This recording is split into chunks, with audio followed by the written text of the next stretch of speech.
Good day, Gambia. Good day. It's a great, great, great day anyway.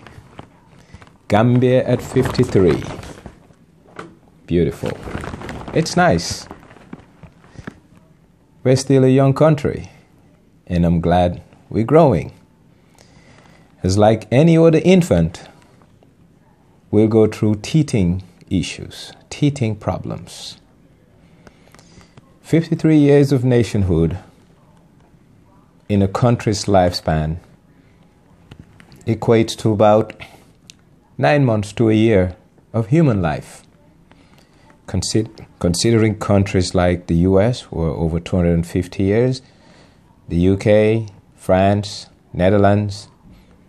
So 53 years is nothing. And the Gambia and Gambians are still in search of a national identity. And this search of an identity is making us to cross paths. Cross paths on an ethnic line, cross paths on a socio-economic line, and cross paths in an intellectual mindset. So, some of the discourse we see on social media, though unpalatable, is needed for the Gambia to truly find itself. But since we're talking about nationhood, we should reflect. Why did we become a country? Well, it was fashionable for Africans to demand for independence. And I know many of old who will say, when will independence be over with? Good question. But independence is here to stay. We ask for self-reliance. We got self-reliance. We ask for nationhood. We have nationhood. What's important is what we're going to do with our independence.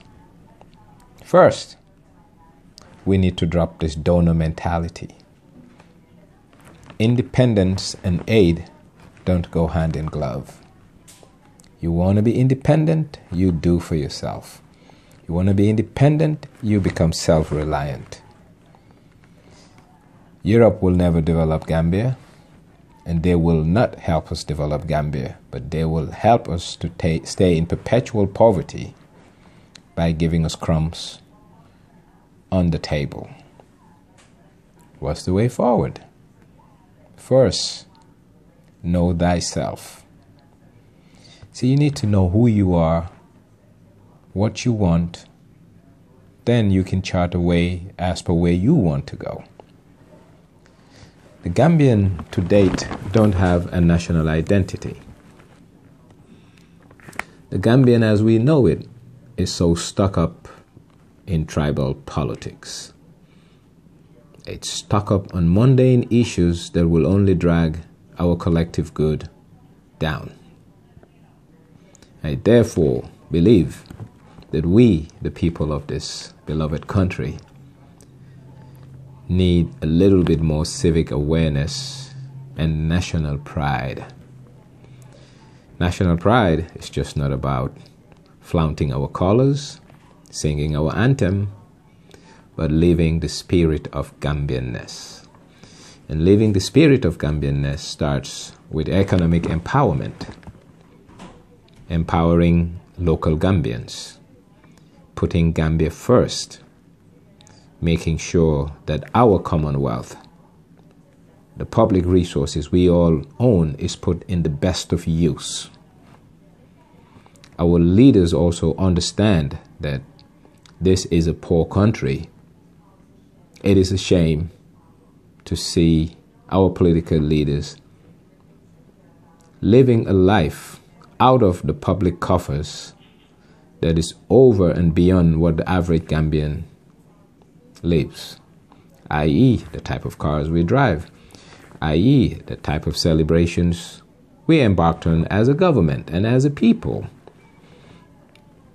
See, independence is about mindset, first and foremost, mindset. The Gambian mind has been so convoluted. And yes, when the British gave us independence, we inherited some bad house rules.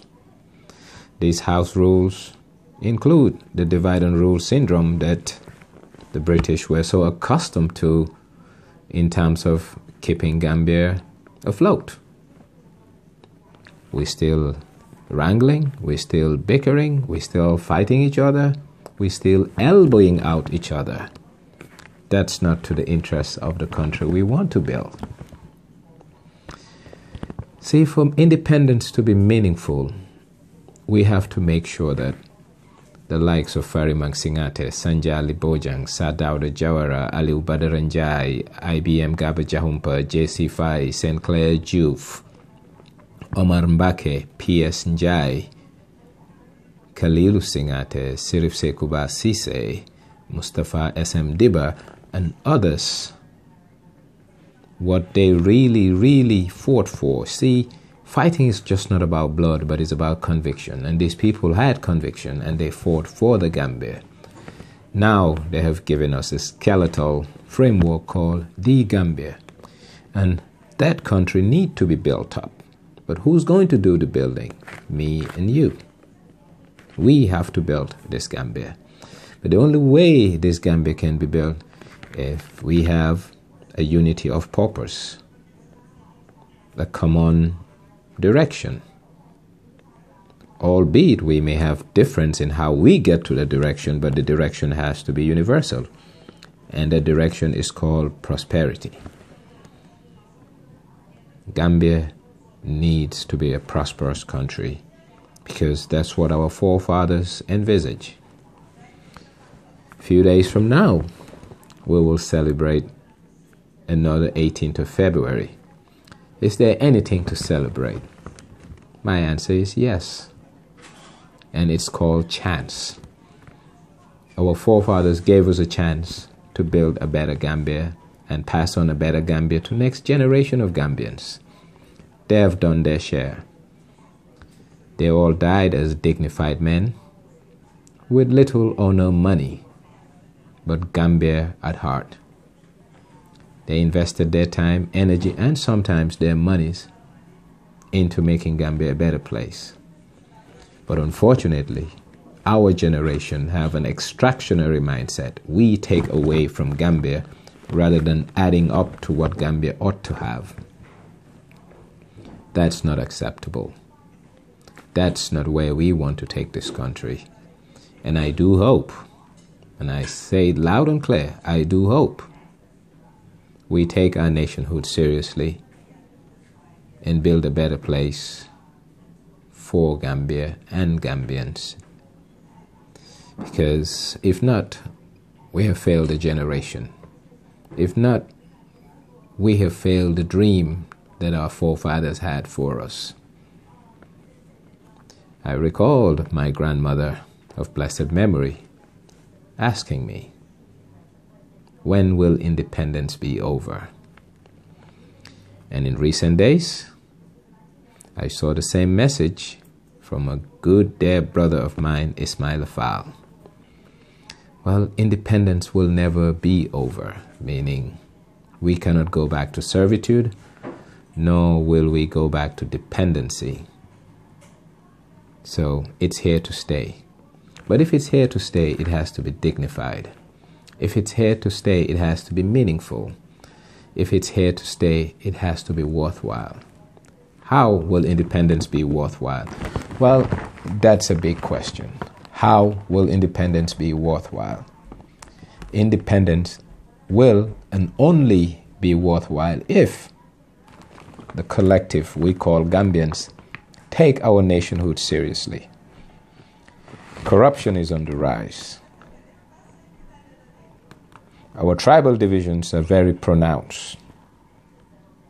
Poverty is on the rise. Development to a point has been in the back burner because education, health, and agriculture are very, very lackluster in the sense that the government pays lip service to these critical sectors of moving Gambia to the next level. So, If a Sanjali Bojang was alive today, will he be happy with the Gambia we live in?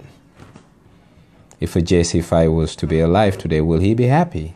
Or even an IBM Gaba Jahumpa? My answer is a definite no.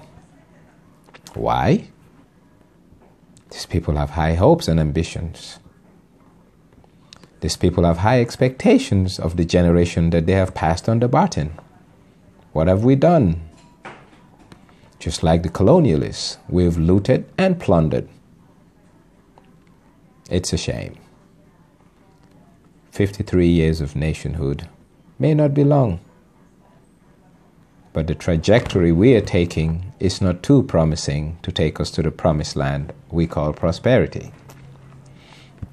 I therefore hope that 18 February will be a day of reflection, a day of stock taking,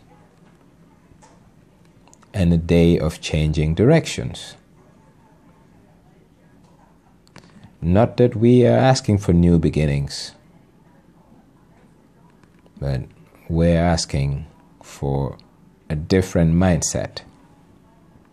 Gambia has what it takes to take it to the next level, but the commitment and the willingness is lacking.